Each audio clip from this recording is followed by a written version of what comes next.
Welcome back, YouTube community. Gabe here. Last time, we talked about taxable unemployment benefits in response to the CARES Act. It helps to know which states exempt these benefits from income taxation.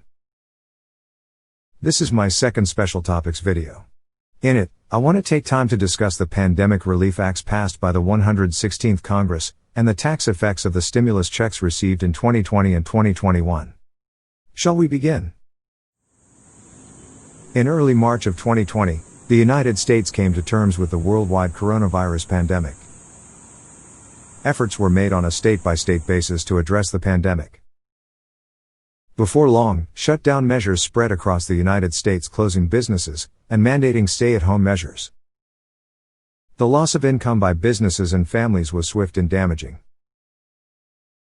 Congress acted just as swiftly.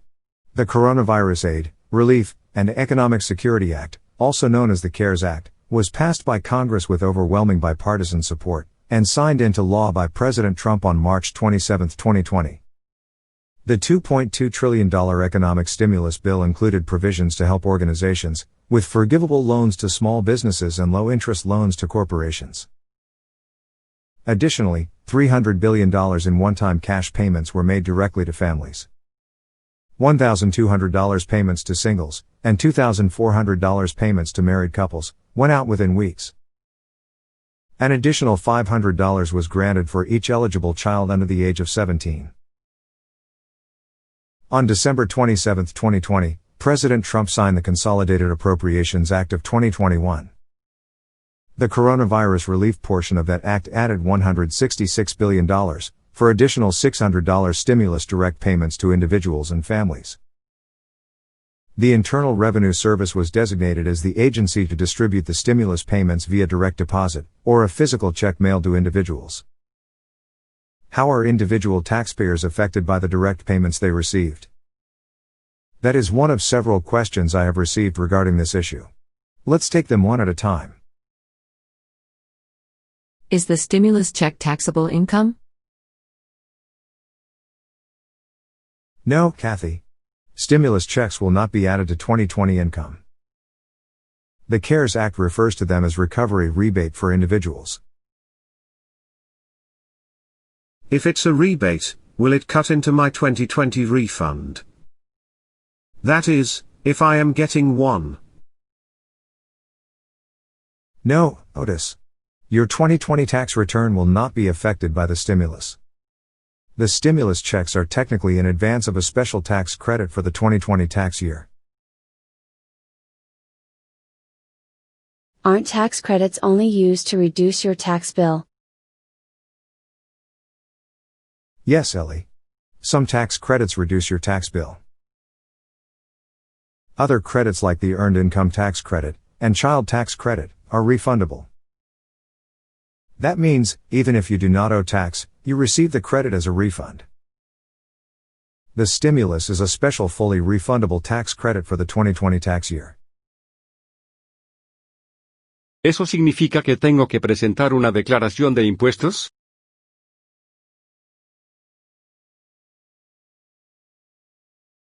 Sí, señor. Carlos, if you have enough income in 2020 to necessitate filing, you will claim the stimulus as a credit on your 2020 tax return. However, it will net out from the amounts you received unless your income changed substantially from 2019. Why did they want to see my 2018 or 2019 tax returns before I got the stimulus check? Well, Jessica, the amount of stimulus did have cutoff income amounts.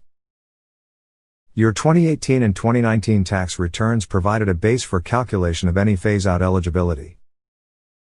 Stimulus checks were reduced as your adjusted gross income exceeded the phase-out range. $75,000 for single, $112,500 for head of household, and $150,000 for married filing joint. If you were a single filer and your AGI was greater than $99,000, or a married couple filing jointly and your income was greater than $198,000, you received no check. Estimated amounts were based on prior filed tax returns. If my income did decrease from the phase-out range to below the phase-out range, Can I expect more stimulus? Yes, Dale. If you did not receive the full $1,200 per person, and your income fell below the phase-out range, you can receive the difference between what you received and the full $1,200. Let's say you made $85,000 in 2019 and received a $700 stimulus check. If by the end of 2020, you file showing only $70,000 income, you will receive the additional $500 stimulus check when you file your 2020 tax return. Plus you will receive the $600 added in December 2020. What if I made more money than the phase-out, but already received $1,200? Do I have to pay it back when I file? Fortunately, no. Esther, you do not have to pay back the stimulus if your actual income increased into the phase-out range. If the reverse happened, and your income went from $70,000 to $85,000, you would have been eligible for $700. If you already received $1,200 in 2020, you do not have to pay back the $500 when you file your tax return. In summary, the CARES Act authorized stimulus payments to help mitigate the economic pain caused by the coronavirus pandemic. The payments were intended to be non-taxable direct payments to individuals. The benefits of $1,200 per individual and $2,400 per married couple filing jointly, plus $500 per eligible child below the age of 17, started hitting bank accounts via direct deposit soon after the CARES Act was signed into law on March 27, 2020. Payments were based on estimated income taken from tax returns filed in 2018 and 2019. There is a phase-out starting at adjusted gross income of $75,000 for individual tax filers, $112,500 for head of household tax filers, and $150,000 for married couples filing jointly. No stimulus checks are available for individuals with adjusted gross income in excess of $99,000, and married couples filing jointly with $198,000 of AGI. If you did not receive the full stimulus because your income was in the phase-out range, and your actual income for 2020 fell below the phase-out range, you will receive the portion of the $1,200 you did not receive when you file your tax return. You will also receive the $600 added in December. If your income was not in the phase-out range, and you received the full $1,200, but now your 2020 income is above the phase-out range, you will not need to pay back the stimulus previously received. Please use this information for educational purposes. Consult your tax professional, investment advisor, or attorney for further guidance in your specific situation. Please leave any questions in the comments section below. Let me know if there is a subject you would like to see a video on in the coming weeks. Please like and subscribe with a click to the thumbs up below. Have a great week.